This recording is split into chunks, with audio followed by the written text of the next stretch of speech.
Now, more personally, I was part of an entrepreneur group where if we didn't follow through with something that we were going to do, we had to burn a $100 bill. And let me tell you, I'm okay with spending money or investing money or helping someone with money, but just burning money, just throwing money away, that really bothers me. I can't deal with that. So that gives you an example and a few stories to understand positive reinforcement, negative reinforcement, and punishment. So let's talk about how these play a role in changing your body, losing weight, eating better, exercising regularly. Are you a busy professional who's crushing it in your career or in growing your business, but you're struggling to lose weight and transform your body while fitting in your social life as well as your work obligations? If the answer is yes, well, let me help you get into the best shape of your life while thriving in your business. Go to legendarylifepodcast.com/apply and schedule a 15-minute strategy call with me today. Welcome to the Legendary Life Podcast, where it's all about taking control of your health, losing fat, transforming your body, and living the life you deserve with celebrity fitness trainer and longevity enthusiast, Ted Rice.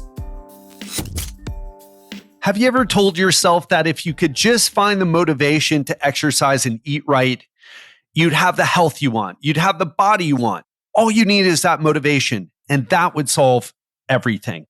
That's what I call the motivation lie. And back when I started helping people with their health over 2 decades ago, I believed that too. But now I know that is not how behavior works.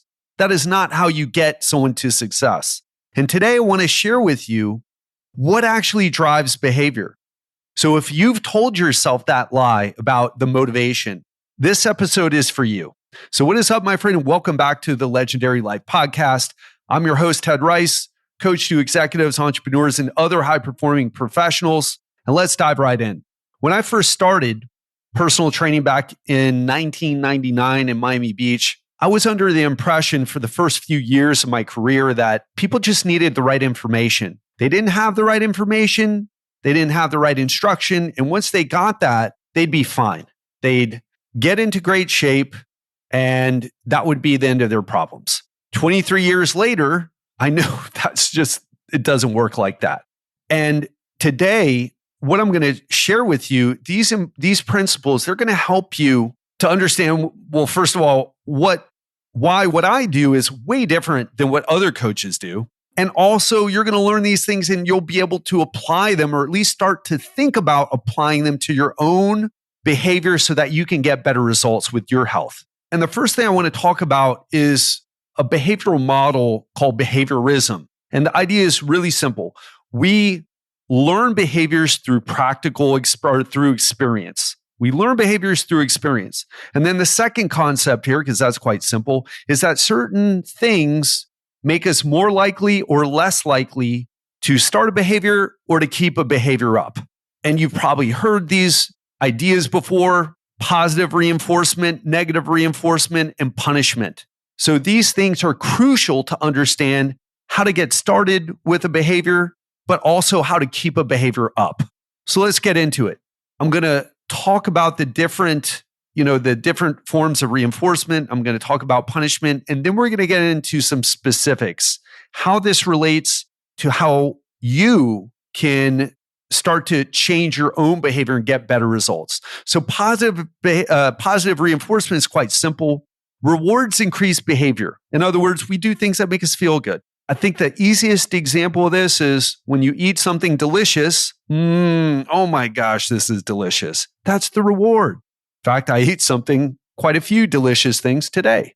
And let's say that you go to the gym and do the right amount of exercise. So you don't beat yourself up. And I want you to pay attention because we're going to come back to this idea later. Let's say you go to the gym and you do a workout that instead of beating yourself up, you actually make yourself feel better afterwards. And so you get a reward from exercise.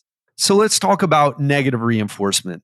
This is the idea that something negative is happening, and when you do a behavior, it stops the negative stimulus. A really easy example is, have you ever gotten into a car and you didn't put on your seatbelt right away and the car just starts ding, ding, ding, ding. And you're like, oh my gosh, let's got to stop that ding. It's really annoying. So you plug your seatbelt in and gosh, there's a reason that car manufacturers do that. It works. By plugging your seatbelt in, putting your seatbelt on, it stops the dinging and negative reinforcement. Then there's punishment. Like, for example, when I was over at my cousin's house and my two nephews, I guess they're my second cousins, but we call them nephews because they're 10 and 13. Love those kids, but they were arguing with each other. And my cousin stepped in and said, okay, you're going to argue like this. You're not going to stop. Boom. We're going to punish you by taking away your Xbox time today. So they didn't get to play Xbox. And the reason he did it, I don't know if it worked or not. I don't have kids, but he was doing it because he was trying to get them to stop fighting. And there's some other things here where, have you ever heard of the blackmail diet?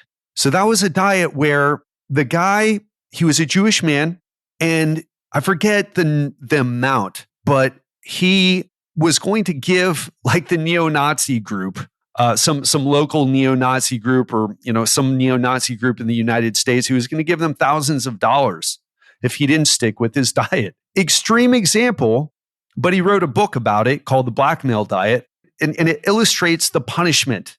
Now, more personally, I was part of an entrepreneur group where if we didn't follow through with something that we were going to do, we had to burn a $100 bill. And let me tell you, I'm okay with spending money or investing money or helping someone with money, but just burning money, just throwing money away, that really bothers me. And my specific behavior was I was having calls with potential clients for my coaching group, and I wasn't recording them. And the idea was, hey, Ted, you need to start recording your calls with your potential clients. And if you don't do that, you're going to have to burn $100. I said, okay, because we were committed to the group. And guess how many $100 bills I burned? 0. Okay. I recorded every single call with a potential client. There was no way I was going to burn $100. And this is really important because if it would have been, hey, for every time you don't record a client conversation or a conversation with a potential client, we're going to give $100 to, the charity that you care about the most. That's not as strong, right? You feel like you're doing a good thing, but burning $100, I can't deal with that. I recorded every conversation. So that gives you an example and a few stories to understand positive reinforcement, negative reinforcement, and punishment. So let's talk about how these play a role in changing your body, losing weight, eating better, exercising regularly. And I want to share these principles through what I deal with my clients. So when my clients first sign up with me, there's a reason that they're signing up with me. They're not saying, Ted, I feel amazing. My health is great. I'm so happy with the way I look in the mirror. And here I am to work with you. I can't remember if I've ever had that conversation. What the conversation is this. Ted, I'm not happy with what I'm doing right now. My back hurts from the types of workouts I'm doing. And I feel like I'm working so hard in the gym and eating clean, and I'm not seeing the results that I want. And it's extremely frustrating. So in other words, negative reinforcement. They're trying to remove this negative feeling, so they're hopping on a call with me. Or another example would be, Ted, I'm sick and tired of trying to run after my kids and getting out of breath, or I'm sick and tired of seeing myself in the mirror every morning and feeling like that ruins my day. I wake up, I look at myself. I've had several clients tell me this, both men and women, by the way. I look in the mirror, I see myself, I'm disgusted, and that sets the tone of my day. And so they're on a call with me. So they're on a call with me because they hope that they're going to remove this negative feeling that they have. And their motivation is really high. And so what my job is this. What most people do, let me preface before I get into what my job is, let me tell you what most people do, that their motivation is also represented, it's got a negative thing to it, a negative aspect to it, let's say. So they're not like, hey, I'm super motivated. I'm not happy with how I look, but let's go about this getting in shape thing in a sensible way. No, what most people do is like, hey, I'm going to cut out the sugar. I'm going to stop drinking. I'm going to eat nothing but chicken and broccoli, and I'm going to go to the gym and I'm going to push myself hard. And what happens? Well, initially they start to feel better. They get the positive reinforcement. They start to feel like, oh, well, I'm doing better things for myself. I'm exercising now. I'm eating better now. And so it starts out as positive reinforcement. But after maybe a couple weeks of that, or a couple months, maybe for the extremely mentally tough, your body feels beat up because you're doing too much exercise and you're not eating enough calories potentially, or it's too strict of a eating plan to stick with. And then it starts to become negative. So are you clear with that? Pay attention here, because it starts off as positive, and that's why people can keep something up. They're getting a reward for their behaviors. But when they do it for long enough, if they're doing it improperly, it starts to become negative. Then they stop eating strictly. Why? Because it's a negative feeling. Why do they stop exercising? Because the exercise, it's either taking too much time or it's hurting their body. I mean, there's a lot of reasons, but it becomes a negative. And so they quit. And then they feel better when they quit. Does that sound familiar? Has that ever happened to you? And then you go backwards and then you start gaining the weight and getting out of shape. And maybe you lost a few pounds and now the pounds are coming back. And then that starts to be negative. And then you go through this cycle year after year, bouncing back in between feeling good for taking action because you were feeling bad for being out of shape, to feeling good after stopping your strict diet and hard workout because it became a negative experience for you.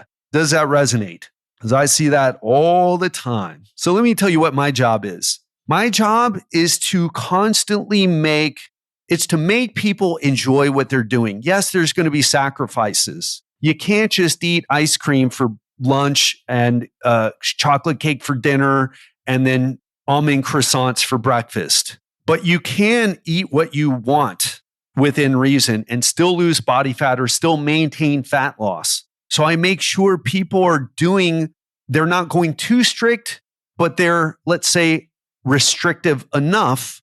They're restricting calories enough that causes fat loss. And it takes time to figure this out.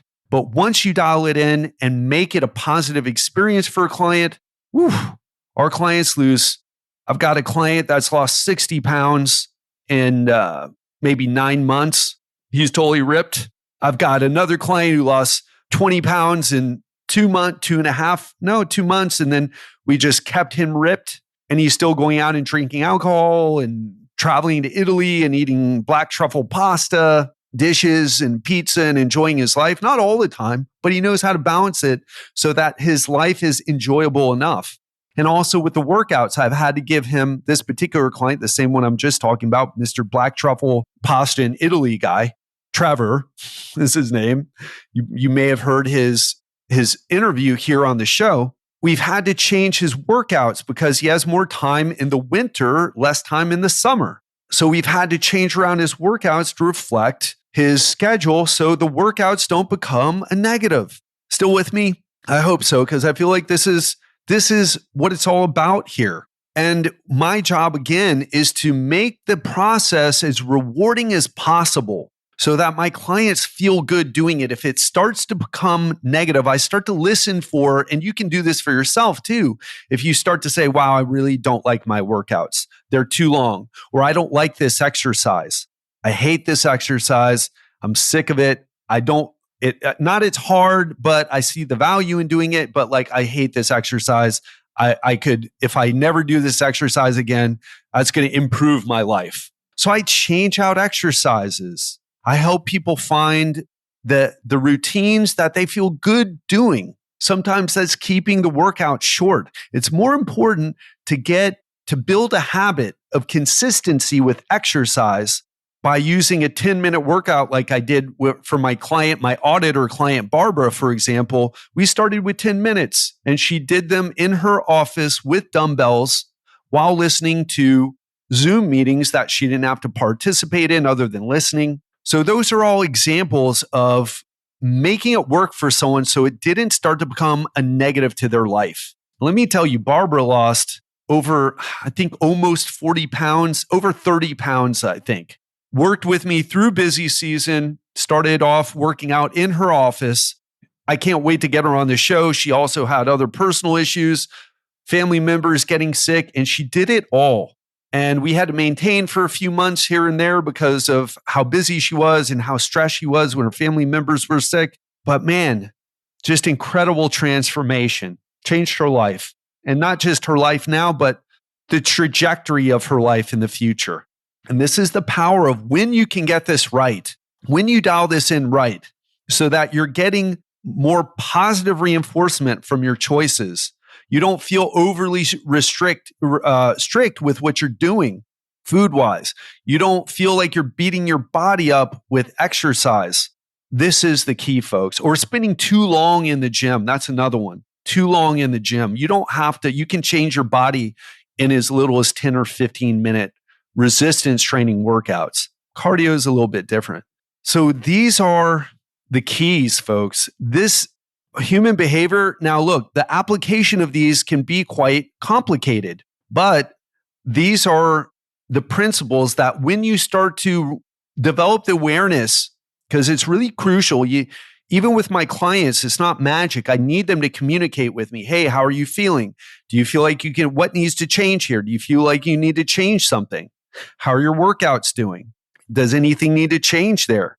And when you dial it in to where you're like, wow, like what my client Lisa said, she lost over 20 pounds with me. But more important than the scale win, which is a lot of people lose weight. That's not, people are always impressed by the number, but never impressed as much as they should be with what she told me. And she told me, hey, I love my workouts. I love them. And that's how I know that I'm on the right track. And that's how you can know that you're on the right track, when you love what you're doing. Now, you should be getting results too, and that becomes another negative for people. They might enjoy the type of exercise that they do, but they're not seeing results from their efforts. That can be another source of stress, another source of, let's say, you feel like you're working so hard. I'm not sure which one that would be. I guess that would be more like a punishment. You step on the scale after working so hard and trying to eat clean, and the scale doesn't change. And that's almost like a punishment, and it makes you decrease your behavior. But when you dial this in right, like what we do with our clients in our coaching program, whoa, magic happens. Transformation happens. People can be more consistent than they've ever been before. And the best part about it, they don't feel like it's taking a lot of work. If you listen to the testimonials that I share with you, the client success stories, you'll hear it wasn't as hard as I thought it would be. It's the easiest approach I've ever done. And that, my friends, is what you're looking for. Whether you're working with me, whether you're working with another coach, or whether you're doing it on your own, that's what you're looking for. Where you feel like, man, this is kind of effortless. I'm getting results. I really enjoy what I'm doing. I enjoy my exercises. I feel like I have enough flexibility with my diet to where I can eat the things I want and be social with my family. I don't have to be the person packing their meals and busting out the Tupperware at family dinner time and creating that awkward social moment. That's what we're looking for. And that is what creates long-term change is what I want to propose to you. So that's it for me today. Let's just recap the ideas here. So we talked about behaviorism, this idea that learning happens through experience. And then we also talked about the reinforcers of behavior. We talked about positive reinforcement.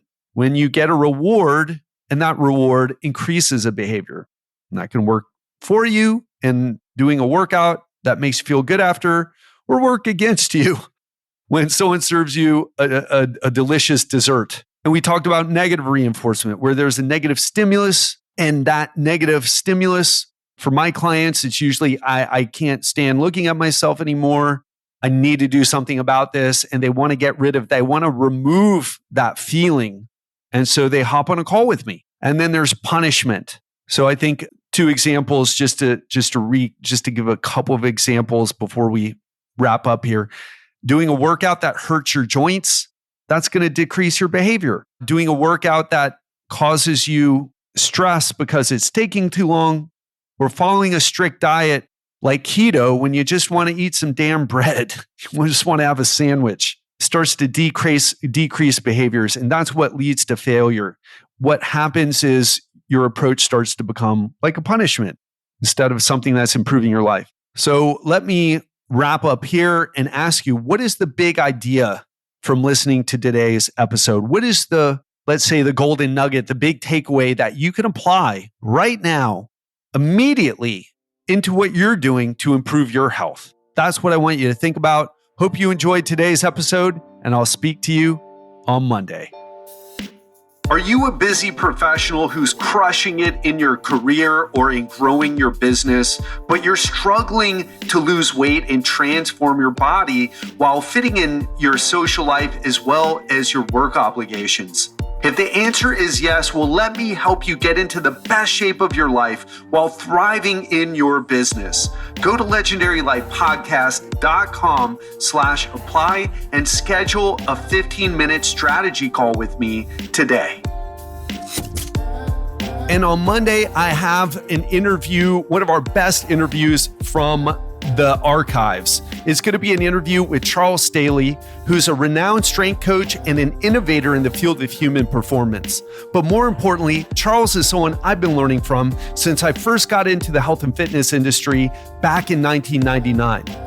His methods are leading edge, ahead of their time, capable of quickly producing results, and help me take my clients' transformations to the next level. Today, he's going to talk about what it means to have a fit body, how to choose the right workout, the secrets nobody is telling you about getting healthy. He's also going to uncover the truth behind the no pain, no gain approach, how and when to do a quote unquote deload, and why social support is crucial for getting healthy, and much more. This is one of the best interviews that we've done on this show, one of our highest rated interviews. So tune in on Monday and speak to you then.